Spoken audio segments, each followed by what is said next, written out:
तुला तर ब्लॉगला एवढे छान व्ह्यूज येत होते, मग ते अकाउंट सोडून तू नवीन अकाउंट का बरं केलं, ते पण 0 फॉलोअर्ससोबत का बरं स्टार्ट करते, असे मला खूप सारे प्रश्न विचारले गेले. तुम्हाला माहिती आहे का, ज्यांना आपण आपलं समजतो, आपले जवळचे लोक समजतो किंवा ज्यांना आपण वेल विशर समजतो, ते आपले कधीच नसतात. असा एक्सपिरियन्स तुम्हाला कधी आला आहे का?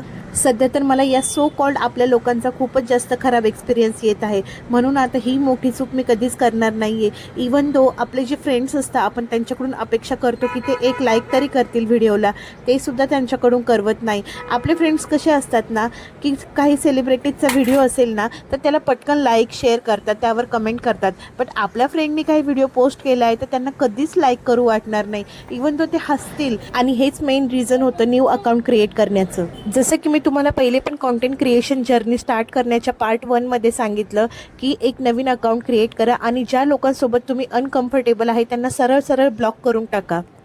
पहिले तर तुम्ही स्वतःला ॲनालाइज करा की तुम्ही कशामध्ये चांगले आहात. म्हणजे तुम्ही कुकिंगमध्ये चांगले आहात, बोलण्यामध्ये चांगले आहात, की तुम्ही स्वतः मॉडेलिंगमध्ये, रील्स करण्यामध्ये चांगले आहात. काही क्रिएटर्स बेबी रिलेटेड कॉन्टेंट करतात, काही प्रोडक्टचे रिव्ह्यू देण्यासाठी कॉन्टेंट करतात. मग ते कंटेंट कुठलेही असो, घरगुती स्टफ, आपले daily wears, sari, fashionable wears, कुठलेही रिव्ह्यू देणे, हे सुद्धा एक कॉन्टेंट क्रिएशनचा प्रकार आहे. एकदा स्वतःला ॲनालाइज केलं ना की आपण कुठल्या गोष्टीमध्ये चांगले आहोत, की एकदम सोपा जातो हा प्रवास. त्या रिलेटेडच पोस्ट करायचं आणि त्या रिलेटेडच ऑडियन्स गॅदर होते आणि त्यामुळे व्ह्यूजची ग्रोथसुद्धा चांगली होते.